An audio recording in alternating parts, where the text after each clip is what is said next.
চিতই পিঠা এইভাবে বানিয়ে না খেয়ে থাকলে একবার বানিয়ে খেয়েই দেখুন, সেই স্বাদ। মাটির তাওয়াতে আমরা যেই চিতই পিঠাগুলো বানাই এটাও সেমভাবেই বানানো হয়েছে, শুধুমাত্র তাওয়াটা এখানে লোহার ইউজ করা হয়েছে।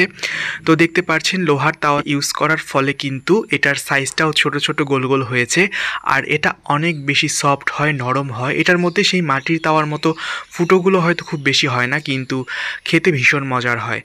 লোহার তাওয়া থেকে অনেকেই বলেন যে এটা তুলতে খুবই ঝামেলার হয়ে যায়, তো সেক্ষেত্রে আপনারা একটা কাজ করতে পারেন। এই লোহার প্যানের মধ্যে হালকা করে তেল ব্রাশ করে তারপর চিতই পিঠার গোলাটা দিতে পারেন, তাহলে এটা ইজিলি তাওয়া থেকে উঠে আসবে। চিতই পিঠার গোলা আমরা সবসময় যেভাবে তৈরি করে থাকি ঠিক সেমভাবেই তৈরি করতে হবে। চালের গুঁড়া, পানি আর সামান্য পরিমাণ লবণ। এখানে পানির পরিমাণটা বুঝে ইউজ করতে হবে। চিতই পিঠার গোলার থিকনেসটা যেমন হয়, কেকের গোলার থিকনেস ঠিক যেমন ঠিক তেমনই হয় চিতই পিঠার গোলারও থিকনেস, সেটা বুঝে পানিটা ইউজ করতে হবে। চালের গুঁড়ার কোয়ান্টিটি অনুযায়ী পানির পরিমাণটাও আপনাকে ঠিক করতে হবে। সেভাবে গোলাটা তৈরি করার পর ঠিক সেমভাবে ভেজে নেবেন। মাটির তাওয়ায় একবার ভেজে দেখবেন আর এই লোহার তাওয়ায় একবার ভেজে দেখবেন, দুটা কিন্তু খেতে দুরকম লাগে। মাটির তাওয়ার সেই চিতই পিঠাটা একটু শক্ত শক্ত হয় আর এটা নরম নরম হয়। এটা মাংসের ঝোল দিয়ে খেতেও ভালো লাগে। আর আমরা আজকে খাচ্ছি দুধ দিয়ে।